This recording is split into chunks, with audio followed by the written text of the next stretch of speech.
ఖైదీ number 150 చిత్ర ప్రమోషన్లో భాగంగా megastar Chiranjeevi ఓ TV ఛానల్కి ఇచ్చిన ఇంటర్వ్యూలో చిత్ర ప్రీ రిలీజ్ ఫంక్షన్లో నాగబాబు యండమూరిపై చేసిన వ్యాఖ్యలపై స్పందించారు. యండమూరికి నాగబాబు పెద్ద ఫ్యాన్ అని, ఆయనకి పాదాభివందనం కూడా చేస్తాడని చిరంజీవి అన్నారు. యండమూరి నవలన్నీ చదివేవాడని, యండమూరి అంటే నాగబాబుకి చాలా ఇష్టమని చెప్పారు. కానీ యండమూరి కూడా ఎక్కడైనా మాట్లాడేటప్పుడు పుల్లవెలుపు మాటలాగానో, మాట్లాడే మాటల్లో సంస్కారం లేకుండా ఎవరిని పడితే వారిని ఏకవచనంతో మాట్లాడుతున్నాడని అన్నారు. తన ఇంట్లో ఆడవాళ్లను, తన భార్య సురేఖ లాంటి వాళ్ళను కూడా తన సొంత మనుషుల్లాగా సురేఖ అని సంబోధించి మాట్లాడటం, ఇవన్నీ యండమూరికి ఏమి సంస్కారమని ప్రశ్నించారు.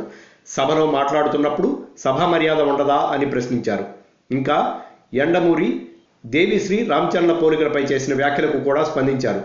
పోలిక చేసినప్పుడు ఒకళ్ళని పొగడటం కోసం ఇంకొకళ్ళని తగ్గించి మాట్లాడాల్సిన అవసరం లేదని అన్నారు. అన్నీ ఫ్రాంక్గా మాట్లాడతానని అవతల వాడు నెగిటివ్ సైడ్ గురించి మాట్లాడటం ఎంతవరకు సమంజసనీయమని చిరంజీవి ప్రశ్నించారు. Like and subscribe Eagle Media Works.